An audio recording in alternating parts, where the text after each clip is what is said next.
Good morning all of you. मैं Shyam धोड़िया, Gurugram degree college चक 5 बेलम श्री विजयनगर इस YouTube channel में आपका स्वागत करता हूँ। आज हम BA second year history second Rajasthan का इतिहास, इसके अंतर्गत आज का जो हमारा टॉपिक रहेगा वह है बेरार सभ्यता तथा इसके साथ साथ गणेश्वर सभ्यता के बारे में जानकारी प्राप्त करेंगे। इससे पिछले वीडियो में हमने राजपूतों की उत्पत्ति के सिद्धांत, कालीबंगा सभ्यता, आहट सभ्यता, पृथ्वीराज चौहान की उपलब्धियां आदि के बारे में जानकारी प्राप्त कर ली थी। आज हम बेरार सभ्यता के बारे में जानकारी प्राप्त करेंगे और इसके पश्चात गणेश्वर की सभ्यता के बारे में संक्षेप में जानकारी प्राप्त करेंगे। तो आइए देखते हैं बेरार सभ्यता। बेरार अथवा बेरार जो कि जयपुर से लगभग 85 किलोमीटर की दूरी पर स्थित है। बेरार अथवा बेरार जयपुर से लगभग 85 किलोमीटर की दूरी पर स्थित है। प्राचीन ग्रंथों में इसका जो नाम है विराट पुर मिलता है। प्राचीन ग्रंथों में इसका जो नाम विराट पुर मिलता है, जो कि मत्स्य जनपद की राजधानी रही थी। यहाँ के उत्खनन में प्राप्त सामग्री के आधार पर यह अनुमान लगाया गया है कि यह जो क्षेत्र है सिंधु घाटी के प्रागैतिहासिक काल का समकालीन है। यहाँ के उत्खनन में प्राप्त सामग्री के आधार पर यह अनुमान लगाया गया है कि यह जो क्षेत्र है सिंधु घाटी के प्रागैतिहासिक काल का समकालीन है। इस क्षेत्र से मौर्यकालीन एवं इसके पीछे के काल के जो अवशेष प्राप्त किए गए हैं। मौर्यकालीन जो अवशेष है बीजक की पहाड़ी से प्राप्त हुए हैं। मौर्यकालीन अवशेष जो कि बीजक की पहाड़ी से प्राप्त किए गए हैं। मध्यकालीन अवशेषों में ईदगाह है, टकसाल की इमारत, जैन मंदिर आदि उल्लेखनीय रहे हैं। तो इस प्रकार बेरार सभ्यता एक प्राचीन सभ्यता रही है और इसके अवशेषों के आधार पर इस सभ्यता की जो प्रमुख विशेषताएं निम्नलिखित रही थी। तो अब आइए हम देखते हैं बेरार सभ्यता की प्रमुख विशेषताएं। इनमें नंबर 1 पर है ईंटें, 2 नंबर पर है मठ, 3 नंबर पर मुद्राएं, 4 नंबर पर अन्य वस्तुएं, 5 नंबर अशोक स्तंभ, 6 नंबर पर है गोल मंदिर जो प्राप्त किए गए हैं। सबसे पहले है नंबर 1 पर ईंटें।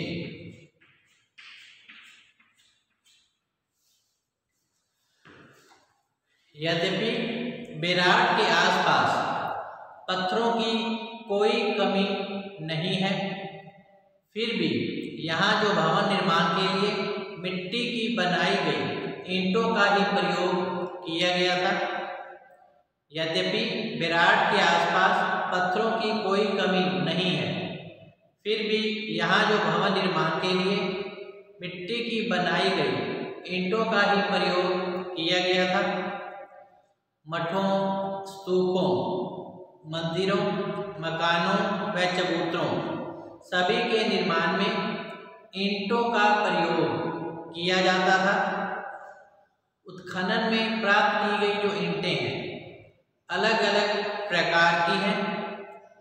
फर्श बिछाने के लिए बड़ी आकार की ईंटों का जो प्रयोग किया जाता था। फर्श आदि बिछाने के लिए बड़े आकार की ईंटों का प्रयोग होता था। इन ईंटों की जो बनावट है मोहनजोदड़ो में मिली ईंटों के ही समान है। संभवतः इन ईंटों का प्रयोग बौद्ध मठों के निर्माण के लिए किया जाता होगा। संभवतः इन ईंटों का जो प्रयोग है बौद्ध मठों के निर्माण के लिए किया जाता होगा। नेक्स्ट है 2 नंबर पर मठ।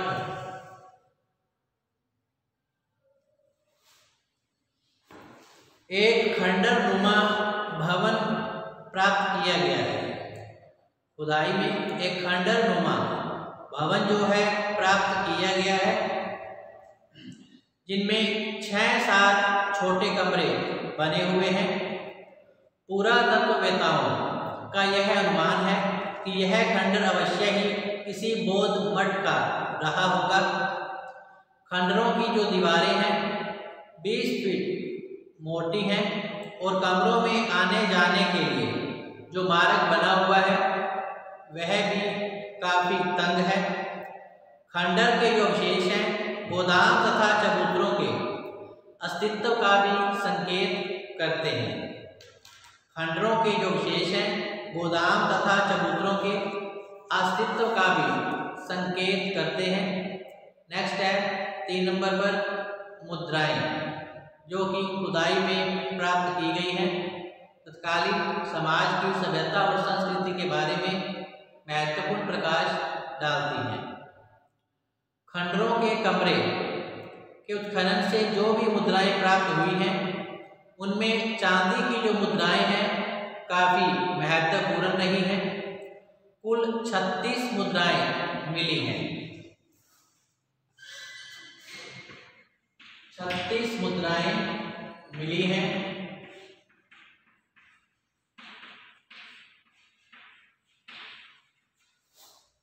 36 मुद्राएं मिली हैं। इनमें से 8 पंचमारक चांदी की मुद्राएं हैं और 28 जो है इंडो ग्रीक तथा यूनानी शासकों की हैं।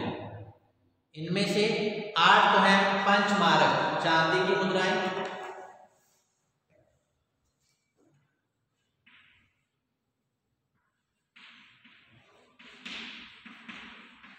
पंचमारक चांदी की मुद्राएं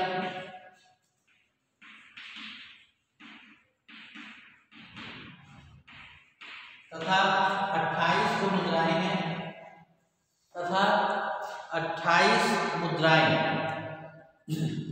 जो कि इंडो ग्रीक तथा यूनानी शासकों की हैं।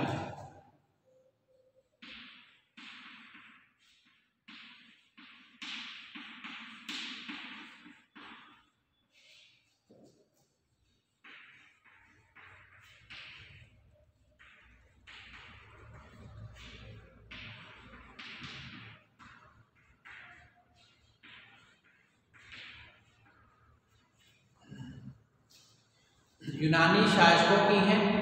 ये मुद्राएं इस बात का प्रमाण है कि विराट पर यूनानी शासकों का भी अधिकार रहा होगा। 16 मुद्राएं यूनानी राजा मिंडार की हैं। ये मुद्राएं मठ के खंडर की खुदाई में एक भांड के कपड़े में बंधी हुई प्राप्त की गई हैं।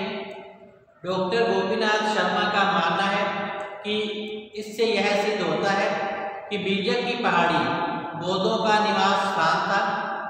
बीजक की पहाड़ी बौद्धों का निवास स्थान था और वह 50 ईस्वी तक बना रहा। नेक्स्ट है अन्य वस्तुएं जो खुदाई के दौरान प्राप्त की गई हैं। चांदी की मुद्राओं के अतिरिक्त उत्खनन में अन्य भी कई प्रकार की वस्तुएं प्राप्त की गई हैं। जिस कपड़े में ये मुद्राएं बंधी मिली हैं वह कपड़ा रुई का था जिसे हाथ से बुना गया था, अर्थात हाथ से बुना गया सूती कपड़ा। उत्खनन में प्राप्त जो मृत भांड है अलंकृत है और उन पर स्वास्तिक तथा त्रिरत्न चक्र के जो आकर्षक चित्र उस पर बने हुए हैं। मिट्टी के बने पूजा के पात्र, थालियां, लोटे, मटके, खप्पर, नाचते हुए पक्षी, कुंडियां तथा पत्थर की थालियां और छोटी संदूकें खुदाई के दौरान प्राप्त की गई हैं, जो कि मध्यकालीन सभ्यता और संस्कृति की जानकारी प्रदान करते हैं। लोहे व तांबे की कलाकृतियाँ तो नहीं मिली, लेकिन उन्हें बनाने वाले औजार खुदाई में प्राप्त किए गए हैं। पुरातात्विक वेताओं के अनुसार बेराट के बौद्ध मठ से प्राप्त जो सामग्री है 250 ईसा पूर्व से लेकर 50 ईसा पूर्व के समय की मानी गई है। पुरातत्व वेताओं के अनुसार बेराट के बौद्ध मठ से प्राप्त जो सामग्री है 250 ईसा पूर्व से लेकर 50 ईसा पूर्व के समय की है। नेक्स्ट है अशोक स्तंभ, 5 नंबर पर है अशोक स्तंभ। तो बौद्ध मठ के दक्षिण की ओर चुनार पत्थर के पालिशदार टुकड़े और बड़ी मात्रा के सादे पत्थर के टुकड़े मिले हैं। तो विद्वानों की यह मान्यता है कि चुनार पत्थर के पॉलिशदार जो टुकड़े हैं निश्चित रूप से अशोक स्तंभों के हिस्से रहे होंगे, अर्थात इस स्थान पर किसी समय 2-3 स्तंभ भी रहे होंगे, क्योंकि कई पत्थरों पर सिंह की आकृति का खंड सम्मिलित है। विद्वानों का मानना है कि 510 से 540 ईस्वी के मध्य मिहिर कुल के आक्रमणों के दौरान इन स्तंभों को तोड़ा गया हो और बाद में स्थानीय जो लोग हैं अपने घरों का निर्माण करने के लिए इन स्तंभों के बड़े बड़े पत्थर उठाकर ले गए होंगे। तो इस प्रकार अशोक स्तंभ के जो चिन्ह हैं वह इस विराट सभ्यता की खुदाई के दौरान प्राप्त किए गए हैं।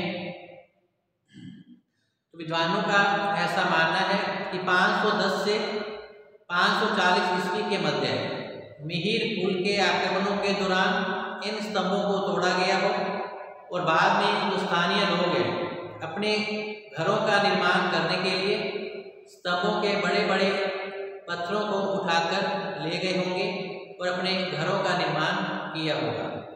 नेक्स्ट है गोल मंदिर। तो विराट में एक गोल मंदिर के अवशेष भी प्राप्त किए गए हैं। तो विद्वानों की ऐसी मान्यता है कि इसका जो निर्माण है सम्राट अशोक ने करवाया होगा। मंदिर की फर्श पर ईंटों की रही होगी, मंदिर की फर्श पर ईंटों की रही होगी और द्वार पर लकड़ी के दरवाजे होंगे। इन दरवाजों से लोहे की बड़ी बड़ी कीलियों तथा कब्जों से टिकाया जाता था। मंदिर के कुछ भागों के उत्खनन से प्राप्त वस्तुएं की गई हैं, जिनमें पूजा पात्र, थालियां, पक्षी की मूर्तियां, खप्पर और धूपदान जो है आदि उल्लेखनीय रहे थे। तो इस प्रकार विराट सभ्यता जो कि जयपुर का लगभग 85 किलोमीटर की दूरी पर स्थित है, प्राचीन ग्रंथों में इसका जो नाम है विराटपुर मिलता है, जो कि मत्स्य पथ की राजधानी रही थी। यहाँ के उत्खनन से प्राप्त सामग्री के आधार पर यह अनुमान लगाया गया है कि यह जो क्षेत्र है सिंधु घाटी के प्रागैतिहासिक काल का समकालीन है। इस क्षेत्र से मौर्यकालीन एवं इसके पीछे के काल के अवशेष प्राप्त किए गए हैं। मौर्यकालीन जो अवशेष है बीजक की पहाड़ी से प्राप्त किए गए हैं। मध्यकालीन अवशेषों में ईदगाह, टकसाल की इमारत, जैन मंदिर आदि प्रमुख रूप से उल्लेखनीय है। विराट सभ्यता की विशेषताओं के अंतर्गत खुदाई में प्राप्त की गई ईंटें, जिनकी विशेषताएं मठ, मुद्राएं, अन्य वस्तुएं, अशोक स्तंभ और गोल मंदिर के जो अवशेष प्राप्त किए गए हैं, इसके आधार पर तत्कालीन समाज की सभ्यता और संस्कृति पर महत्वपूर्ण प्रकाश डाला गया है। विराट सभ्यता के पश्चात आइए हम देखते हैं संक्षेप में गणवेश्वर सभ्यता। गणवेश्वर सीकर में है जो की खोज भी अत्यंत महत्व की रही है। गणवेश्वर का जो टीला है तहसील नीम का थाना जिला सीकर में कांडली नदी के उद्गम पर स्थित है।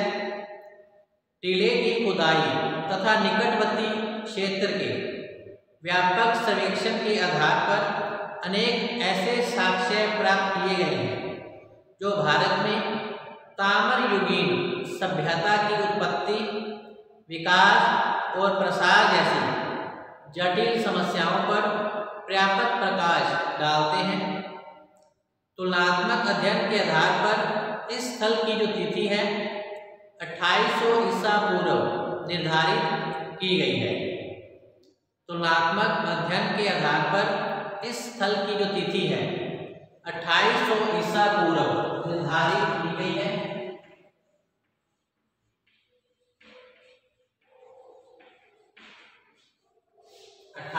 ईसा पूर्व निर्धारित की गई है। ताम्र युगीन सांस्कृतिक केंद्रों में से प्राप्त तिथियों से यह प्राचीनतम मानी गई है। इस प्रकार गणेश्वर संस्कृति को निर्विवाद रूप से भारत में ताम्र युगीन सभ्यता का प्रारंभिक केंद्र माना जा सकता है। ताम्र युगीन सभ्यता का प्रारंभिक जो केंद्र है गणेश्वर को माना जा सकता है। संभवतः हड़प्पा, मोहनजोदड़ो व कालीबंगा जैसे विकसित केंद्रों को ताम्र एवं ताम्र सामग्री गणेश्वर परिसर से ही प्राप्त होती है। तो गणेश्वर के उत्खनन से सैकड़ों ताम्र आयुध व ताम्र उपकरण प्राप्त किए गए हैं। इनमें कुल्हाड़ी, तीर, भाले, सुइयां, मछली पकड़ने के कांटे और विविध ताम्र आभूषण इसके अंतर्गत सम्मिलित किए गए हैं। इन वस्तुओं में 90% जो है तांबा है। इनमें किसी अन्य धातु का मिश्रण न होने से यह ज्ञात होता है कि इस समय तक ताम्र के अन्य धातु मिश्रित करने का जो ज्ञान है वहाँ के लोगों को नहीं था। मछली पकड़ने के कांटे की उपलब्धि से यह पता चलता है कि इस समय कांटली नदी में पर्याप्त जल था और जल जंतुओं का शिकार भी उस समय प्रमुख रूप से किया जाता था। गणेश्वर में मृद भांड पाए गए हैं जिनमें प्याले, तश्तरियाँ व कुंडियाँ प्रमुख हैं। इस समय पशुपालन जो है प्रारंभ हो चुका था, इसलिए इस श्रेणी के मृद भांडों की आवश्यकता प्रतीत हुई होगी। इस समय जो लोग हैं मृद भांड कला से सिद्धहस्त हो गए थे। इन मृद भांडों को काले व नीले रंग से अलंकृत भी किया जाता था। तो गणेश्वर के उत्खनन से आवास संबंधी साक्ष्यों के रूप में मकानों के अवशेष प्राप्त किए गए हैं। मकान उस समय पत्थर के बनाए जाते थे। ईंट का प्रयोग उस समय नहीं होता था। पूरी बस्ती को बाढ़ से बचाने के लिए कई बार वृत्ताकार पत्थर के बांध उस समय बनाए जाते थे। कांटली नदी की उपत्यका में लगभग 300 ऐसे केंद्रों की खोज की जा चुकी है जो कि गणेश्वर संस्कृति पल्लवित हुई थी, जहाँ पर गणेश्वर संस्कृति जो है पल्लवित हुई थी। तो आज का जो हमारा टॉपिक है विराट सभ्यता और गणेश्वर सभ्यता के बारे में संक्षिप्त जानकारी, टॉपिक यहीं समाप्त होता है। कल हम फिर से हाजिर होंगे नए टॉपिक के साथ। तब तक आप घर पे रहें, सुरक्षित रहें, पढ़ते रहें।